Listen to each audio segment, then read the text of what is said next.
Bismillahirrahmanirrahim. Assalamualaikum warahmatullahi wabarakatuh. Alhamdulillahirabbil alamin. Allahumma shalli ala Muhammad ya rabbi shalli alaihi wasallim. Rabbi fanfa'na bi barakatihim wahdina husna bihurmatihim. Bapak Ibu yang kami muliakan, sebelumnya saya mengucapkan terima kasih kepada Bapak Rido dan Ibu Mimi selaku penggiat Rumah BUMN Kerinci yang terus um, mengawal kegiatan bisnis ini. Jadi saya melihat Rumah BUMN Kerinci ini melakukan sesuatu inovatif. Inovatif ini adalah Rumah BUMN Kerinci ini melakukan kegiatan pengajaran yang di suasana pada pandemik melalui pengajaran via online ini, informasi pengetahuan tetap juga bertambah. Jadi saya juga mengucapkan terima kasih banyak kepada peserta yang hadir di sini. Saya coba menyapa Ibu Ulkia dari Kepulauan Seribu, Ibu Denia Rejang Lebong, Ibu Yesi Dumai, Ibu Erlin Dumai, Ibu Isma Dumai, Ibu Hadijah Niarti Lampung Tengah. Wow, ini nama-nama yang sering hadir ini. Bapak Anton Pekanbaru, Ibu Weni Dumai, Ibu Sugiyarti Tumenggung, Ibu Lila Palangkaraya, Ibu Rahmadia Banjarmasin, Ibu Mayrini Pekanbaru, Ibu Nur Aini Bengkulu, Ibu Seri Wahyuni Dumai, Ibu Reni Sumbawa Barat, Ibu Nining Sumbawa Barat, Ibu Seri Palangkaraya, Ibu Cilayatul Khairo Dumai, Ibu Berlian Balikpapan, Ibu Rita Palangkaraya, Ibu Junaida Dumai, Ibu Haja Sri Mulyati Pekanbaru, Ibu Sugiyarti Temenggung, Ibu Reni Sumbawa Barat, Ibu Rinilda Dumai. Banyak nama-nama yang sering hadir di sini, jadi saya melihat ada motivasi semangat untuk mencari pengetahuan dalam bisnis. Saya berdoa kepada Ibu, Bapak, semoga bisnis Bapak maju jaya karena Bapak mampu membangun pengetahuan-pengetahuan untuk memberikan ilmu-ilmu yang agar bisa dipraktekkan.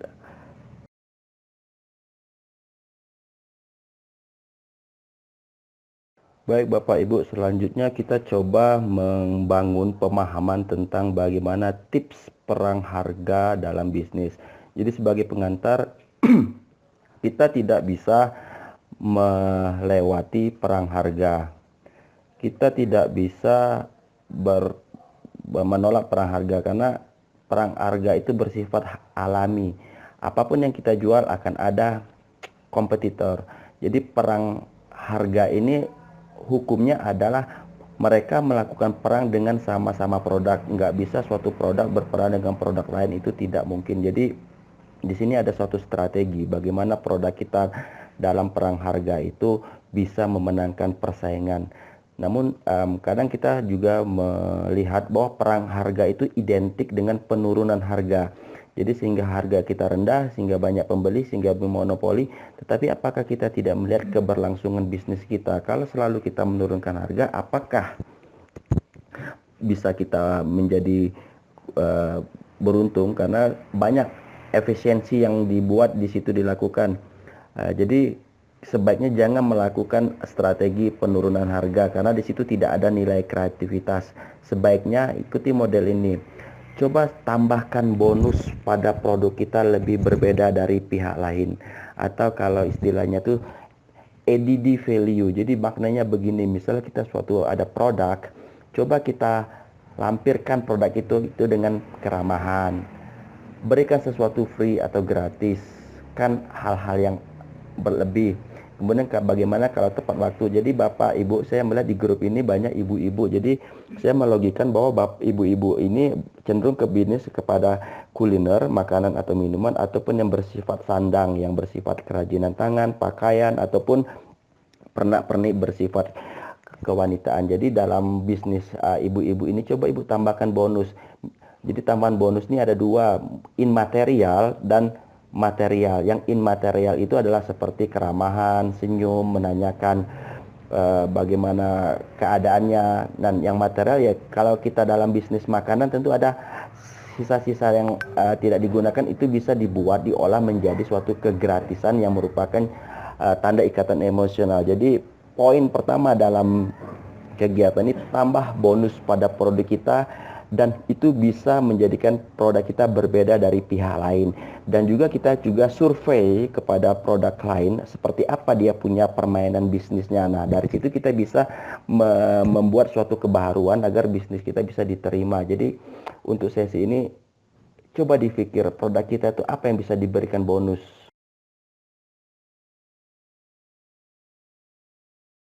Bapak Ibu, di sini saya akan memberikan poin-poinnya saja. Nanti kita coba bedah diskusi produk-produk Bapak Ibu. Nanti boleh Bapak Ibu bertanya, saya punya produk ini, kira-kira apa sih yang bisa menjadi inspirasi saya dalam pengembangan harga produk ini?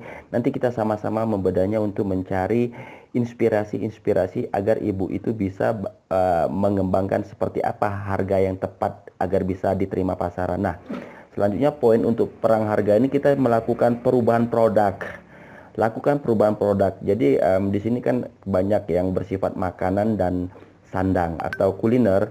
Ya, apalagi di grup kita banyak ibu-ibu. Jadi yang lakukan perubahan produk itu buatlah produk kita itu eye catching. Jadi cantik. Nah, di sini ibu bisa memainkan inspirasi-inspirasi atau imajinasi produk kita itu terlihat cantik. Agar produk kita terlihat cantik, juga ibu bisa menggunakan kreativitas atau inovasi. Namun ibu juga harus pastikan dulu segmen ibu.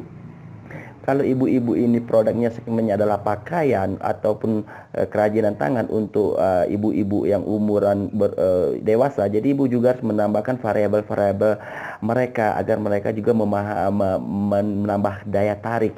Tapi kalau ibu ini produknya untuk level segmen remaja ke bawah, juga tetap apa sih yang membuat mereka lebih tertarik pada saat ini, tren-tren itu juga coba dilekatkan pada produk kita. Itulah yang namanya eye catching atau cantik.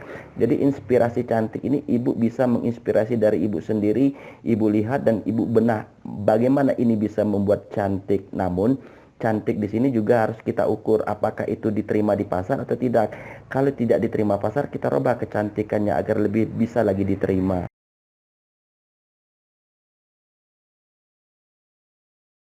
Bapak Ibu, selanjutnya adalah tips persaingan harga ini. Dalam ini kita coba penting masalah geografi atau wilayah. Jadi kita harus bisa melakukan temukan lokasi yang tidak ada pesaing. Jadi agar kita bisa menang atau bisa menguasai pasar, kita harus melihat wilayah itu ada pesaing nggak, apakah di sana pelanggan yang produk lainnya ada di sana. Kalau kita masuk ke sana mungkin kita susah untuk bisa masuk produk kita. Jadi cobalah ibu melihat wilayah-wilayah mana yang belum dijadikan oleh pesaing kita masuk. Dari situ ibu bisa mengkampanyekan atau mempromosikan produk ibu, karena pesaing tidak ada. Namun ada tips, kalau untuk lokasi offline ini lebih baik kita lakukan survei lapangan. Namun kalau untuk online ini sebaiknya juga ibu harus buat toko online. Kenapa harus buat toko online? Karena kalau kita produk kita share ke marketplace atau ke Tokopedia, blibli.com, shopee.com atau yang lainnya, itu kadang-kadang situ sudah banyak sekali produk-produk.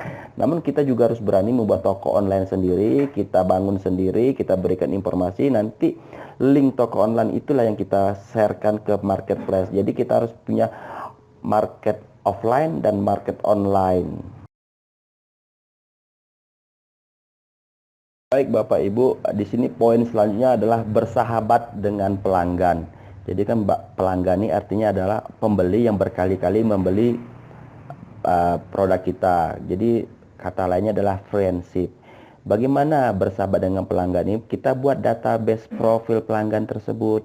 Namun kadang kalau dia ada hari besar atau hari lahir, kita berikan ucapan selamat atau kita berikan spesial kado, sehingga dia memiliki rasa impressing atau rasa kebanggaan. Nah, selain itu juga kita coba send aja konten-konten spesial kepada medsosnya, mungkin kita share ke Facebooknya, Instagramnya atau Twitternya. Jadi seperti di rumah BUMN Kerinci pada saat kita ini, saya melihat ada pelanggan di sini. Jadi maknanya di sini saya melihat ada ibu-ibu yang tempo lalu ikut, kadang kini ikut lagi. Kan di sini sama dengan pelanggan, tapi saya tidak melihat ini suatu pelanggan. Saya di sini melihat adanya motivasi bahwa ibu-ibu yang sebelumnya hadir dan bahkan hadir juga kepada Ibu Ulkia Kepulauan Seribu nih yang nomor 1 absennya, saya melihat ada antusias ibu itu untuk mengetahui bisnis itu sangat kuat.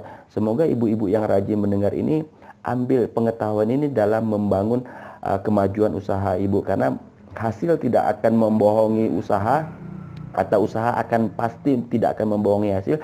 Karena dengan pengetahuan ini insya Allah perubahan-perubahan manajemen ataupun produk ibu itu akan bertambah, karena ibu akan mendapatkan inspirasi, imajinasi yang menjadi ilmu, dan akhirnya menjadi iman. Iman di sini maknanya adalah keyakinan. Dengan keyakinan yang pengetahuan ibu yang kuat dan banyak, maka ibu akan tetap semangat dan pastinya selalu optimis.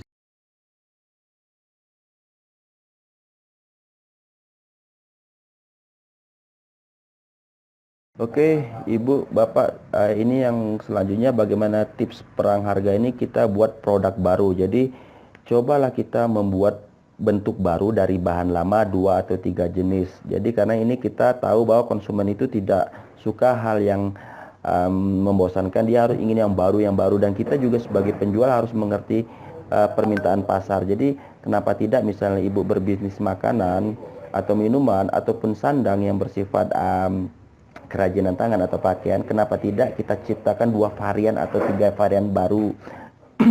Jadi di sini juga ibu harus juga dalam produk baru itu tentukan juga namanya, karena nama ini akan menarik perhatian. Kita lihat aja boomingnya keladi yang dengan namanya sangat unik itu menjadi booming. Nah, jadi juga ibu juga memberikan suatu value atau nama-nama yang bisa daya tarik, kayak sepertinya ayam geprek atau yang lainnya, itu kan memiliki nama-nama yang unik. Kenapa tidak ibu coba dalam membuat produk baru juga diiringi dengan nama produk kita itu yang unik, yang bisa memikat pembeli. Bapak Ibu, tadi ada tips beberapa untuk persaingan harga. Jadi nanti dari situ Bapak Ibu bisa melihat inspirasi, imajinasi, dan menghasilkan pengetahuan sehingga Ibu yakin dengan apa yang menjadi bisnisnya. Saya memang sedikit singkat untuk menjelaskan materi ini karena kita coba nanti silakan Ibu membedah, bertanya apa sih yang menjadi tips atau pencerahan agar bisnis ibu itu bisa berjalan dengan melakukan strategi-strategi harga. Jadi Bapak Ibu silakan nanti Bapak Ibu tulis di kolom-kolom komen pertanyaan-pertanyaan agar bisa menggugah Bapak Ibu dalam semangat berbisnis. Saya sekali lagi mengucapkan apresiasi dan terima kasih banyak kepada Bapak Rido dan Ibu Mimi melalui RUBN Kerinci, karena inovasi pembelajaran seperti ini sangat strategis sekali pada saat pandemik. Jadi hikmahnya dengan adanya pandemik ini kayaknya model strategi transfer pengetahuan ini lebih singkat dan cepat tanpa ruang badan batas. Namun kalau tanpa ini mungkin kita masih bersifat offline yang masih terus tatap muka, dan hikmahnya kita dengan pengetahuan ini bisa menambah pengetahuan. Dan saya juga sangat apresiasi bahkan stand up applause, tanda tangan, tepuk tangan berdiri bagi ibu-ibu yang sudah berkali-kali hadir dalam pertemuan ini. Saya sangat menghargai semangat ibu dalam memahami pengetahuan atau membangun pengetahuan agar apa yang dilakukan dalam bisnis ini bisa berubah. Oke, ibu-ibu yang sering aktif ini jangan menyerah, dan ataupun bapak yang baru, ibu yang baru bergabung, pokoknya semangat, karena di sini saya melihat ada dari Pulau Sumatera, Kalimantan, Sumbawa, Pulau Jawa. Ya artinya model begini ini sangat membangun sekali pengetahuan-pengetahuan kita yang di pelosok-pelosok bisa bersaing dengan produk-produk di luar. Jadi dengan adanya materi ini, pemahaman bisnis pemasaran atau bisnis-bisnis lainnya atau manajemen, bapak lebih cepat memahami sehingga memudahkan dalam mencapai kejayaan atau kesuksesan. Terima kasih Bapak Ibu. Salam hormat bagi Bapak Ibu yang mengikuti acara ini, dan saya kembalikan ke Pak Rido. Billahi taufik wal hidayah. Wassalamualaikum warahmatullahi wabarakatuh.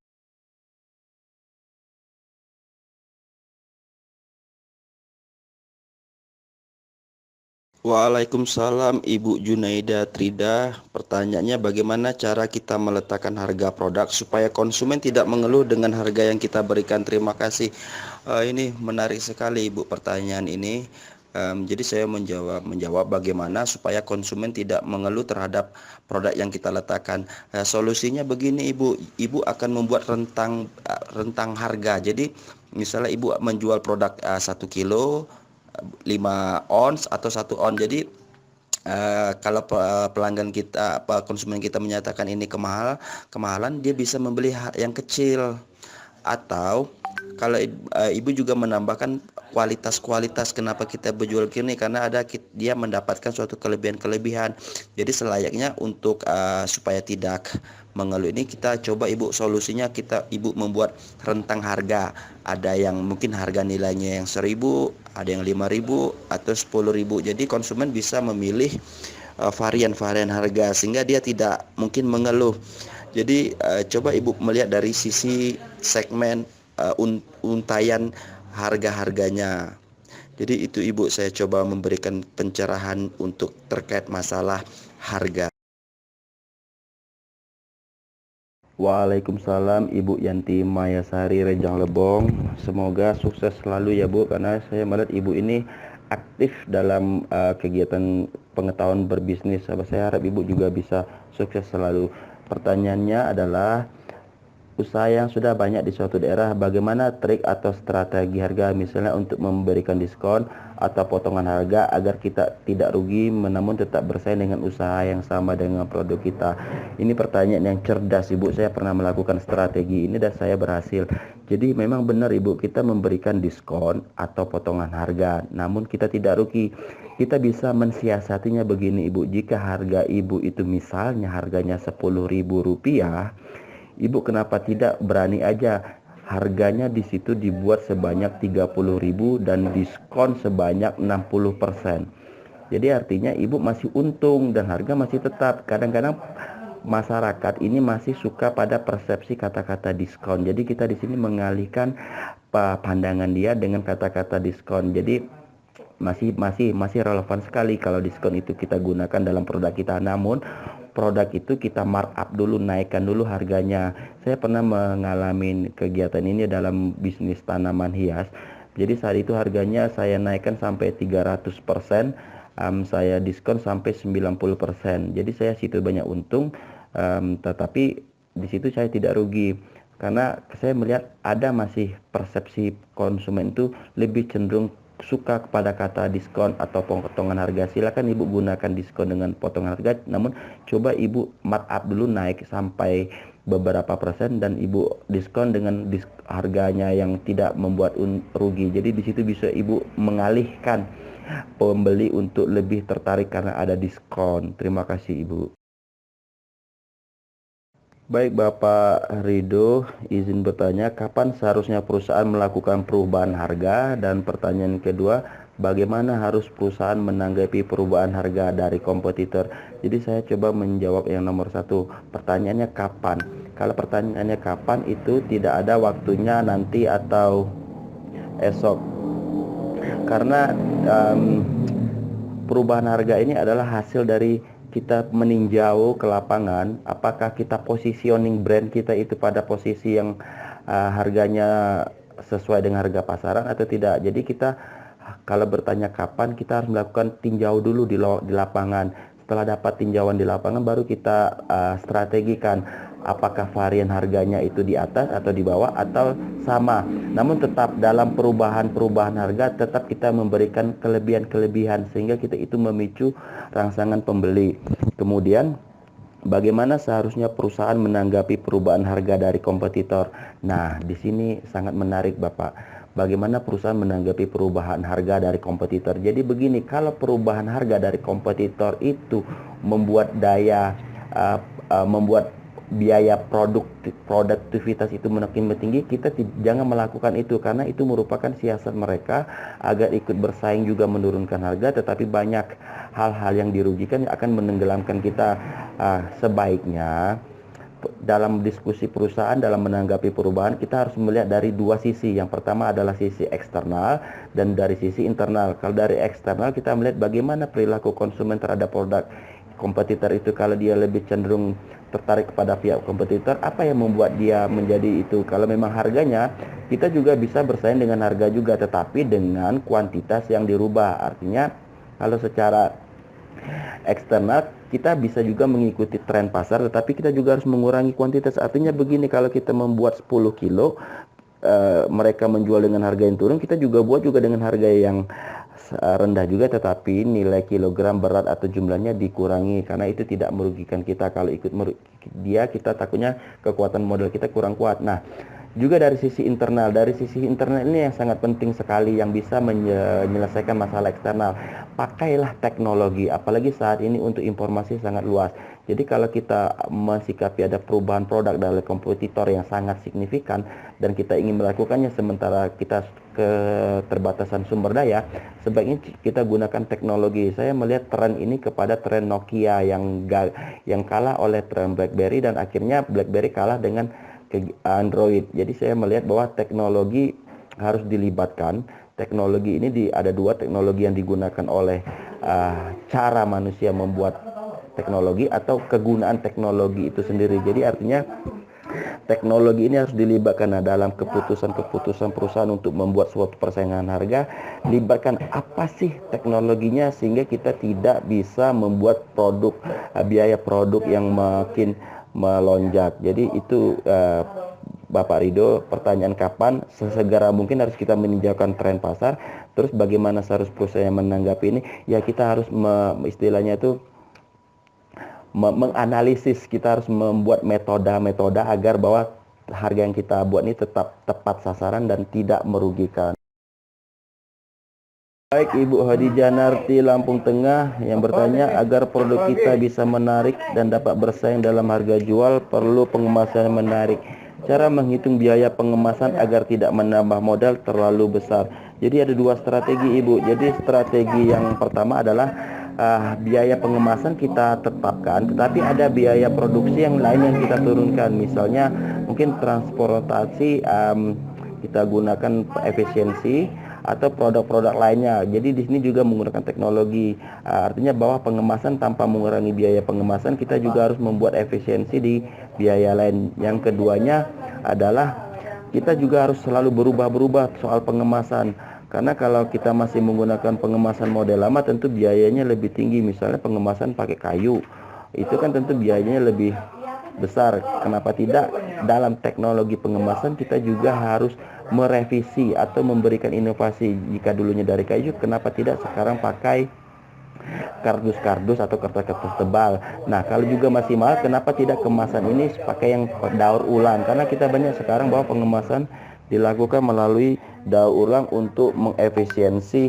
biaya pengemasan. Namun dengan catatan dalam pengemasan ini juga tetap ada nilai eye catching. Jadi selain dari bahan material pengemasan yang ringan, tentu juga harus dibuat eye catching yang dibuat secantiknya agar bisa konsumen tertarik kepada produk kita itu, Ibu. Baik, Ibu Rahmadaniah Banjarmasin bertanya bagaimana menyingkapi persaingan harga antara produk yang sejenis dan sudah lama beredar dengan produk sejenis yang baru beredar. Saya coba memberikan jawabannya, Ibu. Semoga ini bisa menginspirasikan Ibu. Jadi cara bersaingannya adalah ketika ada penjual yang membeli kita, itu pastikan dulu keramahan, empati. Jadi artinya kualitas pelayanannya itu dibuat maksimal sehingga dia itu merasa nyaman, merasa puas sehingga bisa balik lagi. Atau di sisi lain seperti yang di atas dikasihkan bonus-bonus atau kita coba memberikan daya tarik berbeda. Misalnya ada perubahan-perubahan inovasi dalam produk kita, misalnya makanan. Kalau makanan yang kita jual tentu kita membuat jelas banyak-banyak jenis, ada yang pedas mungkin, ada yang manis mungkin, ada yang keduanya mungkin, atau ada bonus-bonus gratis. Jadi kita memang intinya yang pertama itu adalah bagaimana konsumen itu puas dulu. Jadi sebelum dia membeli kita lakukan hal-hal yang bersifat empati, membangun simpati, membangun kenyamanan, memberikan kesenangan sehingga merasa puas, baru masuk kepada produk kita tingkatkan apa yang bisa berlebih dengan pelanggan lain sehingga sedikit-sedikit kita bisa memiliki persaingan yang sama dengan produk-produk yang sini sudah berbeda. Namun di sini juga ada proses, ada waktu, tetapi pastikan ilmu teknologi dan manajemen serta kreativitas selalu dilibatkan. Artinya untuk membangun ini, kalau Ibu mempunyai anggota kerja, silakan Ibu menggunakan inspirasi karyawan Ibu, karena inspirasi karyawan Ibu itu adalah inspirasi yang memahami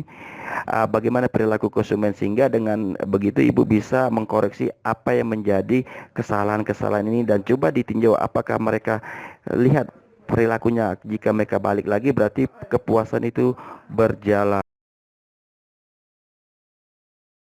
Baik, Ibu Surini Kelungkung yang bertanya, ada produk baru. Apakah produk baru ini kita ubah karakter produk selama ini atau bagaimana, Bu? Bagaimana, Pak? Jadi begini, ya kita mengubah karakter produk kita, tetapi yang kita rubah itu bukan bagian utamanya, artinya bahannya kita tidak rubah, cuman bentuknya yang kita rubah. Karena kalau kita merubah bahan tentu akan merubah semua struktur bisnis kita. Jadi misalnya ibu menjual makanan, selanjutnya ibu menjualkan kerajinan tangan, itu kan jadi sangat banyak waktu dan tenaga yang untuk menggunakan. Namun kalau ibu menggunakan bahannya tetap, cuma varian-varian bahan itu banyak dibuat, mungkin itu bisa menjadi daya tarik sendiri. Contohnya misalnya dari gula merah. Dari gula merah itu bisa menjadi apa saja, kan bisa menjadi kolak, bisa menjadi makanan yang lain. Jadi jangan merubah bahan utamanya, tapi hasil akhir bentuk dari bahan utama itu yang kita buat varian-varian baru menjadi produk baru.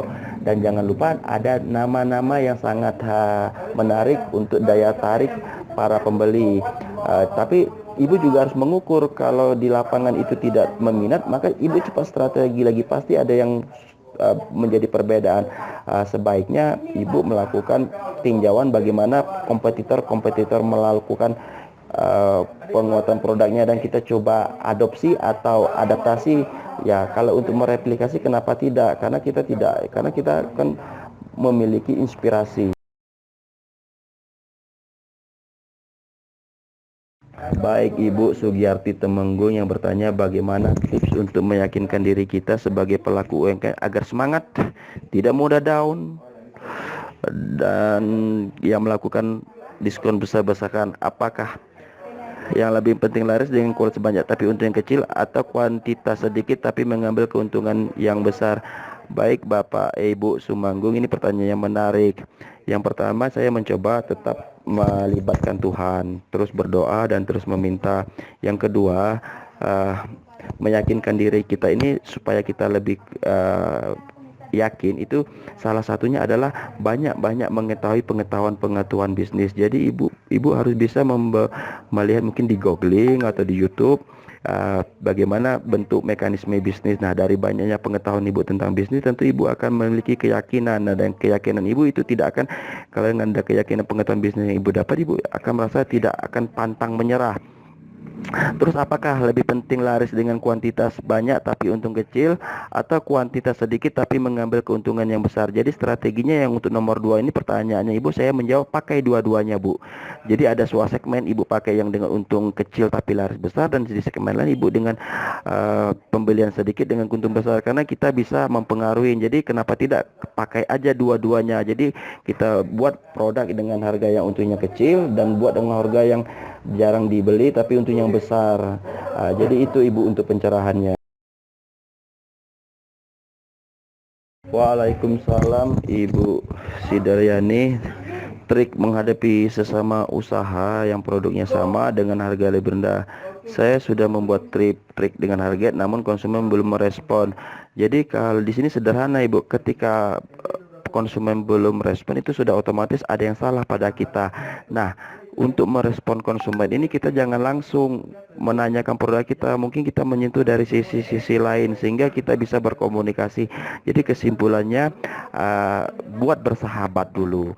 Jadi sebelum berbuat bersahabat, sebelum mau menjual bisnis kita, kita bangun persahabatan.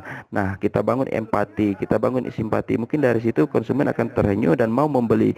Jadi artinya kalau belum ada respon, ibu jangan menyerah, coba lagi, respon lagi, tetapi dengan membangun empati. Yang penting ibu jangan menyerah, terus melakukan usaha-usaha, karena usaha tidak akan membohongi, hasil itu sudah otomatis. Nah, untuk promosi yang menarik, tadi kita coba sentuh ke media sosialnya langsung, Bu. Jangan dari media sosial kita buat kita konten, kita langsungkan kepada media sosial dianya, kita kasih ucapan selamat atau ucapan syukur ataupun hal-hal yang menarik sehingga dia tersentuh. Jadi ini adalah pada ranah empati. Bangun empati baik secara tatap muka ataupun secara media sosial, karena ketika kita membangun empati, rasanya dari sisi kemanusiaan dia juga akan membalas empati. Nah, disitulah baru masuk bisnis kita, Ibu.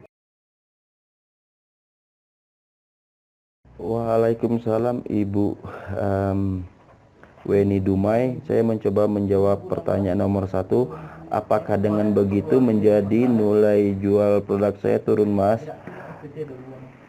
Sebenarnya tidak menurun karena itu kan di sini pertanyaan nilai jual. Jadi nilai jual di sini kayaknya keuntungan. Jadi ibu dalam melakukan kegiatan yang bersifat usahanya 50.000 terus dapat makanan 10.000, ibu harus lihat ada bagian-bagian saat memproduksi ibu lakukan efektivitas atau efisiensi. Coba ibu kaji lagi apakah bahannya ataukah alatnya ataukah jasa teknologi yang digunakan sehingga dengan cara yang lama ibu dapat efisiensi. Bisa saja bahannya ibu membeli dalam jumlah banyak atau bahannya ibu modifikasi atau alatnya ibu rubah lagi dengan teknologi yang efisiensi sehingga menjadi efektif. Nah, dengan mendapat makanan harga 10.000 juga ibu tinjau lagi bahan dan alatnya, tidak mengurangi kuantitas tetapi dalam hal produktivitas kita buat efisiensi. Kemudian untuk ini sangat menarik ini ibu lakukan karena di mana-mana para pembeli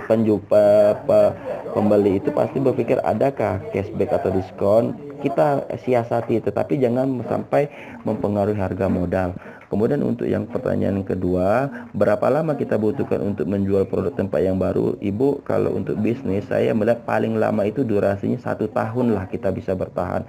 Kalau sudah 1 tahun kita konsisten itu insya Allah sudah akan dapat pelanggan. Tapi sebenarnya kalau kita cerdas, gigih dan bisa terus promosi dalam 3 bulan itu setidak-tidaknya akan ada pelanggan. Nggak apa-apa Bu, ibu tidak ada itu karena yang penting ibu tidak ada kompetitor di situ sehingga ibu bisa mampu menguasai wilayah itu dan mempengaruhi secara besar-besaran. Kalau sudah ada kompetitor mungkin ibu akan bersaing lagi. Nah, ketika ada kompetitor baru mungkin ibu akan membuatkan daya pelanggan yang kuat. Jadi selama belum ada kompetitor itu adalah ruang ibu untuk merayu pelanggan agar mau belanja ke tempat ibu. Waalaikumsalam Ibu Isma Duma. Ini pertanyaan yang cerdas Ibu, tapi di sisi lain saya mau mengucapkan terima kasih kepada ibu-ibu nih yang sangat respon dan semangat ingin membangun pengetahuan bisnis. Saya coba menjawab Ibu pertanyaan Ibu ini menggunakan harga A dan harga B. Jadi gini aja Bu, kalau Ibu ragu akan itu, kenapa tidak Ibu pakai ambil dua-duanya. Ibu ikuti harga si A dan Ibu juga bangun dengan harga yang si B. Jadi Ibu buat 2 kelas. Jadi ketika pelanggan yang datang dia tinggal memilih mana varian-varian yang disukanya. Ya misalnya harganya mahal gitu kan Bu, tapi kita tidak bisa jual dengan harga rendah. Mungkin di situ dari sisi kuantitinya atau beratnya atau jumlahnya yang kita kurangi, karena tetap jangan sampai nggak ada Bu bisnis itu mencari kerugian di mana-mana, bisnis mencari keuntungan. Tinggal kita bisa gak mensiasati itu. Artinya kalau kita menjual dengan harga rendah, pastikan kuantiti kita kurangi karena kita mencari bisnis ini adalah mencari untung. Kalau mencari rugi ya kita tidak bisnis. Jadi Ibu siapkan 2 model itu pakai aja Bu, nanti sehingga pada ketemunya dengan harga pelanggan mana dia setia dengan harga itu. Jadi kenapa tidak kita buat, bahkan kalau bisa ada varian harga C. Jadi pasar ini kan sangat luas, permintaan pasar itu sangat banyak. Jadi kenapa tidak kita berikan kebebasan para pembeli untuk memilih harga-harga yang sesuai.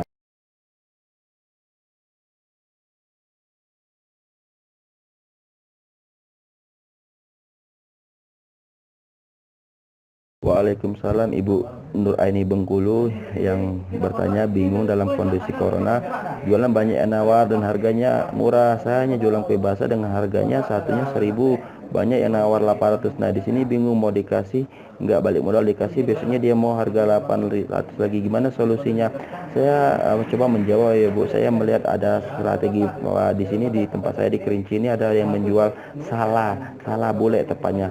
Saya melihat dia menjual harganya 3.000 tapi besarnya jumlah kecil sekali. Bahasanya itu dalam harga 3.000 itu dia menjual dengan bentuk kecil. Jadi salah bule ini ya bulat seperti bola, namun kuantitinya diperkecil tetapi jumlahnya diperbanyak. Saya dengan strategi Ibu ini, silakan Ibu membuat harga yang seharga 700 tapi dalam pengelolaannya Ibu buat di situ 700 itu dapat 3 tetapi kuantitinya diperkecil, karena kadang-kadang triknya adalah kadang-kadang konsumen banyak melihat banyaknya bukan besarnya atau kualitasnya, lebih cenderung pada kuantitinya. Jadi kenapa tidak Ibu ada produk Ibu yang harga 1.000 itu Ibu bagi 3 saja. Jadi bagi 3 nanti ibu jual lagi satunya itu mungkin 500, bahkan di situ ibu sudah untung. Kenapa tidak?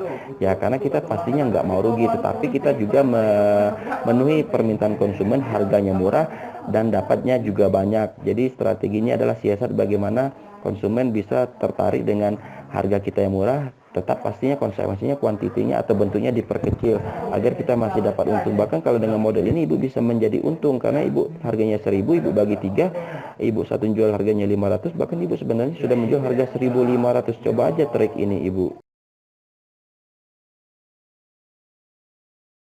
Baik, Ibu Rinilda Dumai yang bertanya bagaimana kiat-kiat supaya produk kita tetap bertahan baik di mata konsumen walaupun ada persaingan yang tidak baik. Kedua, gimana melihat pangsa pasar untuk produk baru kita diterima masyarakat. Saya coba untuk menjawab pertanyaan nomor satu, Ibu. Dari sisi nomor satu itu, saya coba menjawab dengan filosofis. Manusiawi kan manusia, artinya muliakan manusia. Artinya Ibu coba dengan pelanggan itu Ibu sentuh secara sisi empati. Jadi balik lagi Ibu sentuh rasa rasa kebanggaan dia, rasa kebahagiaan dia, ya, rasa kepuasan dia ibu sentuh dengan melalui mungkin berkomunikasi, berbicara, sehingga ibu bisa membangun emosional, sehingga walaupun produk kita bersaing dengan yang lainnya dia tetap akan setia. Nah, di sisi lain gimana supaya kita tetap bertahan baik di mata konsumen walaupun persaingannya tidak baik? Ya itu tadi Bu, kita sentuh dia secara individual, mungkin secara WA atau secara di grup atau secara di Facebooknya, ucapan-ucapan kepada pelanggan kita. Tetapi juga tetap kita harus bertahan. Kadang-kadang fitnah tidak akan bisa terlewati, tetapi terus kita harus berpikiran positif, karena persaingan pasar memang banyak yang gelap, bahkan yang tidak baik. Tetapi kalau kita memang didasarkan pada niat yang baik, tetap jaga kita, intinya bagaimana perasaan konsumen jangan sampai kecewa. Bahkan produk kita pun tidak baik, kalau kita bisa menjaga emosional pelanggan, tetap dia akan kembali. Terus bagaimana kita melihat pasar-pasar untuk produk baru kita biar diterima masyarakat? Lakukan survei Bu. Jadi sebelum ibu melakukan penjualan di pasar, mungkin 1 bulan atau 2 bulan, ibu lihat permintaan pasar itu seperti apa, perilaku pasar itu bagaimana, cuaca pasar itu seperti apa. Ya ibu bandingkan dengan produk ibu. Nanti dari situ ibu akan melihat ketemukan solusi-solusinya. Jadi di sini sebenarnya ibu tinggal melihat apa yang terjadi, apa yang menjadi masalah, dan coba ibu jawab masalah itu dengan apa yang menjadi pengetahuan ibu, dan ibu coba lagi. Jika terjadi ketidaksesuaian, coba lagi, karena semua bisnis itu tidak ada instan. Tetapi semakin banyak ibu melakukan usaha atau pembaruan, ibu akan semakin mengerti seperti apa sih permintaan konsumen itu sesungguhnya. Waalaikumsalam, Ibu Seri Wahyuni yang bertanya bagaimana cara mengatasi kenaikan harga yang semakin meningkat dan harga produk kita tetap dengan sama. Terima kasih Bapak. Jadi begini Ibu, kita memang kenaikan harga ini sebenarnya ada dua pilihan. Apakah mereka kenaikan harganya itu karena terdesak oleh alat dan bahan, atau tidak memiliki pengetahuan pasar. Jadi kita lihat dulu, kadang-kadang mereka menaikkan harga ini hanya sembarangan.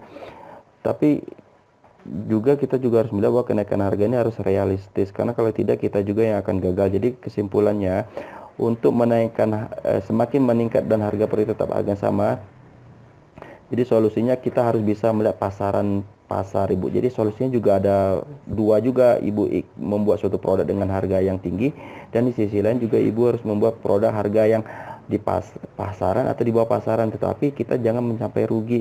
Artinya ada efisiensi dan efektivitas pada penggunaan alat dan bahannya. Yang alat ini bisa diefektifkan atau diefisiensikan melalui teknologi. Jadi ibu harus menemukan pola-pola baru dalam membuat bahan-bahan dengan alat-alat yang terbarukan. Jadi sehingga kita tidak bisa terkendala kepada alat produksi, sehingga harga kita tetap, kualitas kita tetap, namun teknologi dalam alat dan bahan coba kita rekayasa dengan teknologi. Coba ibu uji coba terus apa yang bisa menjadi teknologi ini bisa membuat biaya produktivitas kita bisa lebih efisiensi.